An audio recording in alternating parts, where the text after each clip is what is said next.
Hey guys, what's up? So today we will discuss the 10 MCQs of economics. Let's start. These MCQs are on the basis of inflation. Okay.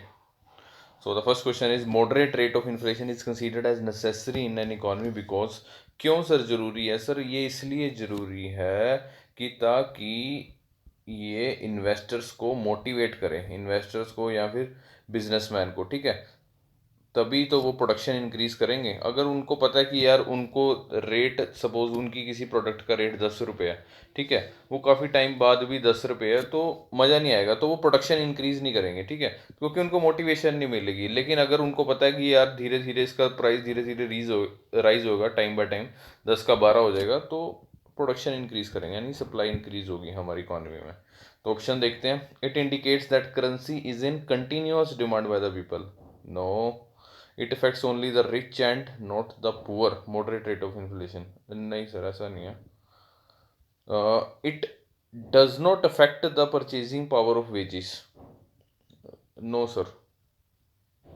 it affect actually it acts as an incentive to boost supply in the economy ये सही है sir basically supply boost होगी ना थोड़ी सी अगर moderate rate of inflation होगा थोड़ा सा अगर प्राइस राइज होगा हाइक तो इससे जो इन्वेस्टर या बिजनेसमैन है वो मोटिवेट होकर प्राइस हाइक करेंगे सॉरी प्रोडक्शन हाइक करेंगे ठीक है जिससे यानी कि सप्लाई हाइक होगी इकोनॉमी में ओके तो question number second is which of the following statement is true regarding headline and core inflation okay core inflation में आपको पता होगा नॉन फूड और नॉन फ्यूल बोलते हैं ठीक है और हेडलाइन में आपके फूड और फ्यूल आते हैं तो जिसमें फूड और फ्यूल आते हैं ना वो बहुत ज़्यादा क्या होती है वोलेटाइल होती है ठीक है ये चीज़ ध्यान रखना और ये जो वोलेटाइल होती है ये कभी कभी beyond the control of government होती है लेकिन ये जो कोर इन्फ्लेशन होती है under the control of government इसको कंट्रोल कर सकती है ओके तो पढ़ते हैं the headline inflation is less volatile as compare to core inflation no sir this is wrong the headline inflation include price rise in food and fuel while core inflation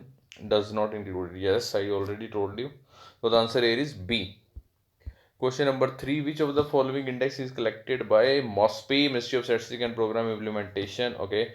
The options are CPI industrial worker ये sir labour bureau देखती है ठीक है under ministry of labour and employment okay agriculture labour भी same labour bureau देखती है labour आगे ना लेबर वर्कर ये सारी लेबर ब्यूरो देखती है ओके CPI UNME ये सर आपका मॉस्पी देखता है okay urban non manual employees so the answer here is C 3 only okay question number 4 which consider the following statement regarding cost push inflation okay it is inflation triggered by the supply side constraints no sir okay supply side constraints होते तो demand पूरी inflation होती है okay it can occur when there is rise in indirect taxes ये सही है sir question answer here is B उसके बाद आता है question number 5 which of the following may lead to the rise in demand pull inflation okay तो rise in population बिल्कुल सही है सर पॉपुलेशन बढ़ेगी तो डिमांड बढ़ेगी दूसरा राइज इन इनकम ये भी ठीक है सर इनकम बढ़ेगी तो डिमांड बढ़ेगी तीसरा सर एक्सेसिव गवर्नमेंट एक्सपेंडिचर ये भी ठीक है सर इससे भी डिमांड सीजनल फैक्टर सर आपके ना कॉस्ट पुश इन्फ्लेशन बढ़ेगी इससे याद रखना सीजनल फैक्टर की वजह से ठीक है so the answer is 1 2 and 3 answer is C only okay question number 6 inflationary gap क्या होता है इन्फ्लेशनरी गैप क्या होता है सर जब एग्रीगेट डिमांड बढ़ जाती है एग्रीगेट सप्लाई से at the full employment level okay तो देखते हैं option when aggregate demand in economy exceeds the aggregate supply at the full employment level ठीक है आंसर इज ए दूसरा ऑप्शन है when aggregate demand in the economy falls short of aggregate supply at full employment level sir ये है आपका deflationary gap की statement okay तो answer इसका ए है ओके उसके बाद आता है sir question number 7 which of the following statements are true regarding full employment level full employment level क्या होता है सर फुल एम्प्लॉयमेंट लेवल होता है economic situation in which all available resources of economy are fully utilised and there exist no further scope of improvement in the economy okay level of unemployment minimum हो जाता है यानी बेरोजगारी कम हो जाती है प्राइसेस ऑफ इकोनॉमी स्टेबल हो जाते हैं रिसोर्सेज फुल यूटिलाइज हो जाते हैं नो शॉर्टेज इन इकोनॉमी यानी सब कुछ बढ़िया होता है। ओके, फुल एम्प्लॉयमेंट लेवल का मतलब। तो स्टेटमेंट देखते हैं, at that time unemployment level will rise. No sir, आपको मैंने अब बताया अनएम्प्लॉयमेंट लेवल मिनिमाइज हो जाता है। ओके, तो पहली स्टेटमेंट रॉन्ग है। दूसरी sir, prices in the economy are stable, are at stable level.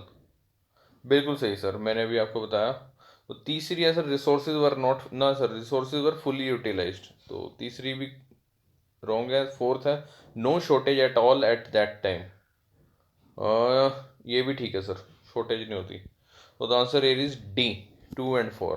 Okay, question number 8th, which of the following government steps has proved relatively effective in controlling the double digit rate of inflation? Okay, containing budgetary deficit and unproductive expenditure। बिल्कुल सही जवाब sir, ठीक है। Streamline PDS, वैसे ये भी ठीक है, बट डबल डिजिट अगर हमें सही करनी है तो first statement is more effective. Okay, containing budgetary deficit and unproductive expenditure. Okay, so the answer here is A.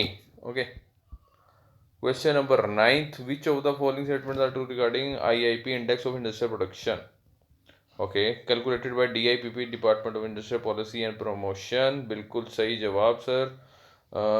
It comprise 8 core sector with 40% weightage, ये भी सही है सर। बेस ईयर 2009 ना आना सर, बेस ईयर इसका है 2011-12। Okay, it shows the growth rate in different industry groups of the economy in a stipulated period of time. बिल्कुल सही। So the answer here is 1, 2 and 4। Answer here is C। Question number 10th, which of the following statements are true regarding IIP? Crude oil has maximum share। No sir, crude oil has no maximum share। ये मैंने growth rate का वो बनाया हुआ chart, इसमें देख सकते हो आप, क्रूड ऑयल माइनस में है sir. Okay, so the first statement is wrong. उसके बाद है cement has minimum share. Let me check. Cement का सर सबसे ज़्यादा मैक्सिमम शेयर है। ओके, ये 2019 का है, आप इसको रट लेना। ओके, तो ये भी रॉन्ग है। तीसरा sir, electricity has maximum weightage among 8 core sector, 8 core industries. ये भी रॉन्ग है सर, क्योंकि वेटेज के लिए जो मैक्सिमम है वो रिफाइनरी प्रोडक्ट्स की वेटेज है सबसे ज़्यादा, ठीक है, और फर्टिलाइजर्स की सबसे कम है। तो ये थर्ड स्टेटमेंट भी रॉन्ग है। उसके बाद फोर्थ, फर्टिलाइजर है मिनिमम वेटेज, ये भी हमने पढ़ा, बिल्कुल सही जवाब। तो the answer here is D, 4 only. Okay, उसके बाद आता है sir question number 11 with reference to the inflation targeting. Inflation targeting क्या होती है सर? इन्फ्लेशन टारगेटिंग में क्या होता है? इन्फ्लेशन टारगेटिंग का टारगेट कौन रखता है बेसिकली? देखते हैं सर ऑप्शन में। RBI has legal responsibility to determine inflation target. No sir, RBI नहीं sir, central government, central government. Okay, RBI का काम है मैनेज करना। दूसरा है sir, central and state government ensure the price stability through inflation targeting. No sir, central and state नहीं sir, only central government. Okay, और price की stability ensure करना ये सेंट्रल के की रिस्पॉन्सिबिलिटी नहीं है बेसिकली, ये आरबीआई की रिस्पॉन्सिबिलिटी है। So the both statements are incorrect. So the answer here is D, neither A nor B. Question number 12th, consider the following statement regarding CPI. Which of the following statements are true? So the first option is CPI is more efficient as compared to WPI as it includes services। बिल्कुल sir, CPI में आपकी goods and services दोनों आते हैं, जबकि WPI में आपके सिर्फ गुड्स आते हैं। Okay, the first statement is correct. CPI gives general idea of retail as well as wholesale. नहीं सर, सिर्फ रिटेल इन्फ्लेशन का आइडिया देती है। Okay, so the answer here is ए।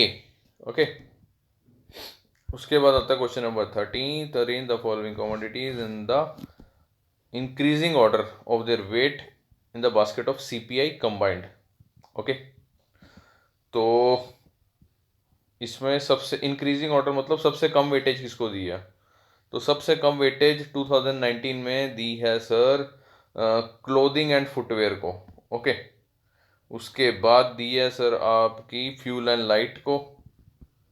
उसके बाद दी है आपकी हाउसिंग को, और हाउसिंग के बाद सबसे ज़्यादा वेटेज दी है फूड एंड बेवरेजेस को। फूड एंड बेवरेजेस की हमेशा सबसे ज़्यादा वेटेज होगी, ये ध्यान रखना। ओके, तो जैसे कि आप देख सकते हो, मैंने इसमें भी लिखा हुआ है फूड एंड बेवरेजेस को सबसे ज़्यादा, उसके बाद हाउसिंग, उसके बाद fuel and light, clothing and footwear, और लास्ट में paan, tobacco and intoxicants. Okay, उसके बाद question number 14, consider the following statements. Okay, inflation will hurt those who keep cash savings and workers with fixed wages. बिल्कुल सही जवाब sir, जिनकी बेचारों की फिक्स्ड वेज है, फिक्स्ड तनख्वाह है, ठीक है।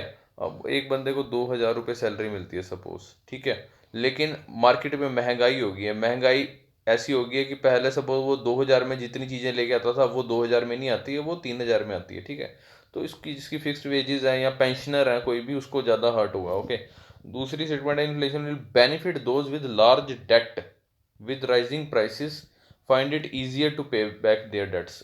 बिल्कुल सही जवाब सर, ये इनको बेनिफिट पहुंचाएगी जिनके ऊपर बहुत ज़्यादा कर्ज है। Okay, so the answer is C, both A and B. Question number 15, which out the following is termed as core inflation. Core inflation मैंने पहले ही बताया था सर क्या होता है। देखते हैं, it is a decrease in the rate of inflation, a slow down in the rate of increase of general price of price level of goods and services. No sir, it is a situation of persistent rise in inflation along with dip in growth and increase in unemployment. नहीं sir, it is a situation where prices fall continuously or have tendency to fall. No sir, it represent price rise in all goods and services but does not include articles from food and energy sector. This statement is right, so the answer is D. Okay. Question number 16th, increasing unemployment plus inflation is a situation of this is a situation of stagflation. Okay, इसमें साथ में slow down भी आना चाहिए। Okay, hyper inflation तो होता है कि स्टीप राइज इन इन्फ्लेशन, एकदम से बहुत ज़्यादा राइज हो गई है इन्फ्लेशन। ओके, गैलोपिंग इन्फ्लेशन क्या होता है सर? गैलोपिंग इन्फ्लेशन होता है, it's a type of inflation that occur when the prices of goods and services increase at 2 digit और 3 डिजिट रेट पर एनम। जब इन्फ्लेशन 2 डिजिट या 3 डिजिट रेट इंक्रीज कर रही है per annum. Okay, also known as jumping inflation, it has adverse effect on the middle and low income groups. Okay, as a result individuals are not able to save money for the future. This kind of situation requires very strict measures to control inflation. Okay, एक होती है sir reflation. Reflation का मतलब क्या होता है? Reflation word मतलब refuel, मतलब दोबारा से फ्यूल करना इकोनॉमी में। क्या? मनी सप्लाई इंक्रीज करनी है बेसिकली, ठीक है। मनी सप्लाई क्यों इंक्रीज करेंगे? क्योंकि इन्फ्लेशन इतनी ज़्यादा कम हो गई है कि सपोज 0% हो गई है, वो उसको दोबारा से 6% पे लाना है, ठीक है, इतने ज़्यादा प्राइसेस डाउन हो गया। तो रिफ्लेशन मतलब रीफ्यूलिंग ऑफ मनी।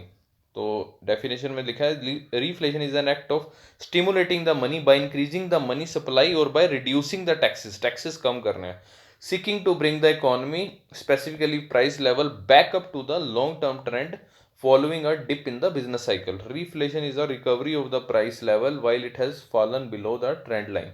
जो कि सपोज कोई चीज़ मार्केट में किसी टाइम पे 50 रुपए की बिक रही थी, आपने इतना कम ले आए हो उसको, अब वो 10 रुपए की बिक रही है, मतलब बहुत ही ज़्यादा यार लॉन्ग टर्म के लिए बहुत सही नहीं है। इसलिए रीफ्यूल करना दोबारा से इकोनॉमी में मनी सप्लाई, ओके, और टैक्सेस रिड्यूस करना।